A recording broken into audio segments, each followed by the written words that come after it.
Okay, part 3, universities and public sector working together, dancing in step.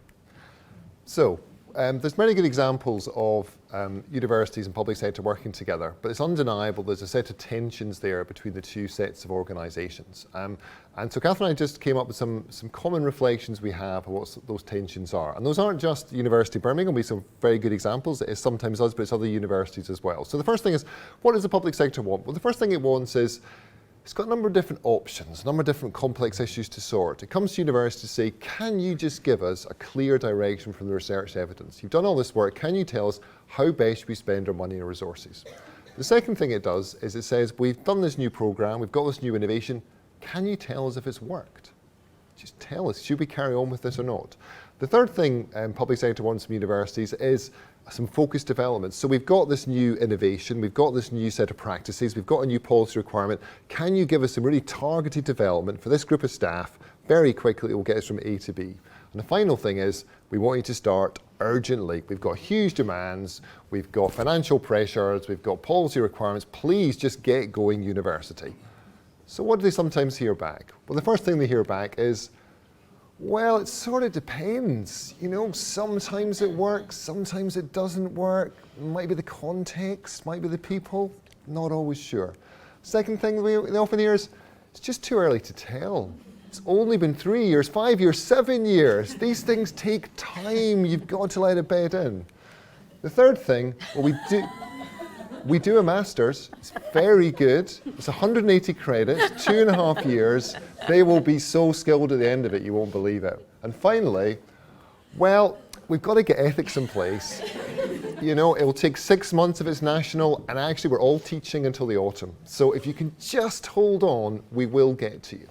So, somewhat frustrating for public sector, but equally, what does the university want for the public sector? Well, the first thing is, you've got loads of data. You've got data on activity, on finance, on performance, on staff. Look, please just give us access to that and we can do a fantastic piece of research on your impact. Second thing is, we want a long-term engagement. It takes a while to get to know each other, to understand our processes. We want to work with you over a number of years to collaborate, to build up our connections and to therefore have greater outcomes.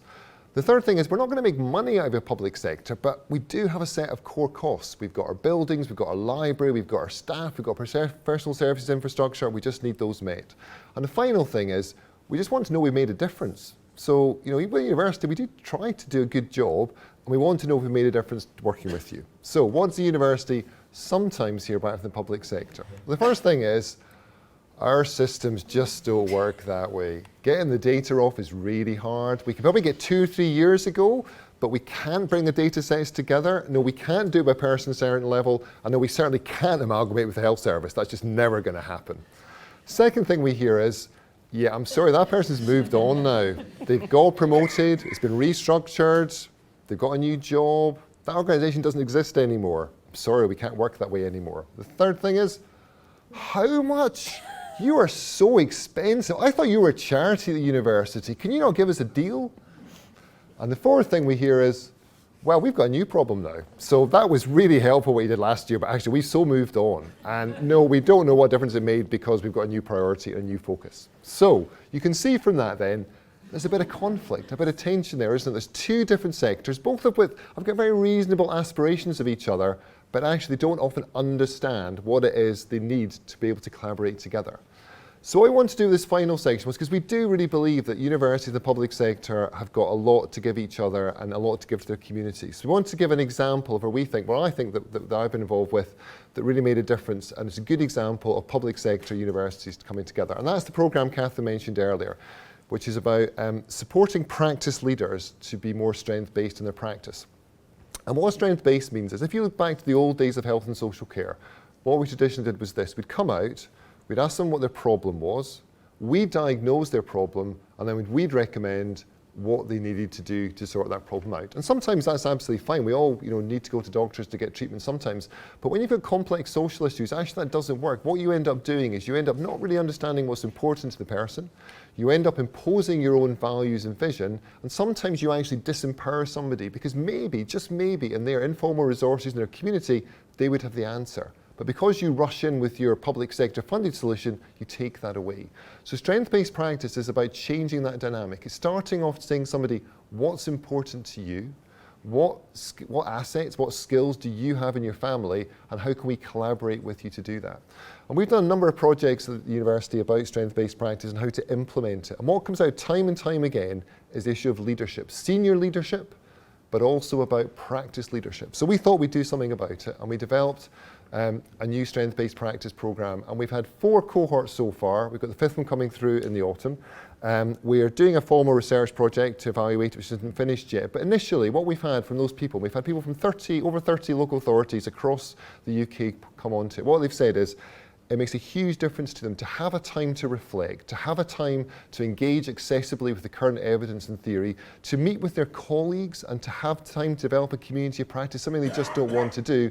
They're starting to make a difference. And what's really important, I think, is 1, they're starting to bring about improvement projects, but 2, they're seeing leadership as a practice. They're seeing it as something they need to work on, to reflect, to develop, not just something that they do or they don't do, they succeed or they fail. So that's really important. But how has that happened? Well, to make that happen, we've had to work with a huge number of organisations. So, and just to pick some of them out, so we worked as a research group with the School for Social Care Research to get the funding in. We worked with the West Midlands Teaching Partnership, which is a partnership between the local authorities and the social work education providers in the West Midlands, and they provided the development fund initially. We worked with the Social Care Institute of Excellence, who are a leading improvement body in social care, to develop the programme. They brought their expertise, their local authority contacts, and also their developers and their skill at work-based learning. We work with ADAS in the West Midlands and their practice networks for OTs and social workers. We work with our Community Advisory Board, who are here today, some of their members who are people with lived experience who support us in our leadership. We work with a whole host of colleagues at the university and with our wider networks in improvement bodies and other universities in terms of the content. We work with the West Midlands Applied Research Collaboration to get the research funding in. We work with the delegates, and we're now going to start trying to work with European bodies and the UniWell to try and take it globally. And what that says is that we can do collaborative leadership between the university and between public sector, but it takes time. We have to invest in it, we have to understand each other. And what's interesting, I think, with this programme for me is that, yes, it's about collaborating around this, but it's also because people have demonstrated collaborative leadership throughout their foundation. The way the teaching partnership was set up, the way the applied research collaboration was set up, meant that when we came to them with an ask or an offer, they could then respond and could take that seriously. So it shows this is a long-term endeavour, that we will get somewhere great, but only if we put the time and the energy in. Thank you. So how do we enable HE and the public sector to work together more effectively, more sweetly? So I think it's about identifying, what are the knotty questions that we want to solve together, supporting each other rather than undermining each other, perhaps sort of going for the same pot of funding. How can we actually, work together to be greater than the sum of our parts? And actually speak with one voice, particularly in a region like the West Midlands. We've got the sort of, real strong focus on levelling up. How can we, the university, work with our public sector partners to have a very strong voice around what we need for our citizens in the region?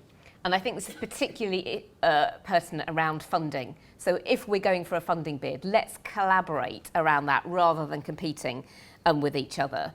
And let's understand each other's viewpoints, take time to understand where we're coming from, those sort of tensions that Robin drew out earlier about timing, about the answers, about data. Let's have that conversation up front so we understand each other's limitations and come to some sort of compromise. And I think we could share our workforce much better. We could have a much more porous workforce where we have, sabbaticals between universities and public sector organisations, where we have joint appointments, where we have secondments in and out. We just need to sort of break down some of those walls, so it's much easier to do that in between. And as someone who's got experience of trying to bring someone in on secondment and also going out on secondment to the combined authority, that is not easy, and let's work together to make that much easier. And we've got so many students who have been to, this university, other university, who are now working in the public sector. we could really use those as connectors, as enablers to help public sector understand universities and for them to bring back messages from the public sector to us. So I think there's a real, sense of opportunity here, and we just need to perhaps be a bit cleverer about how we think about that collaboration so that we can work together. Final slide.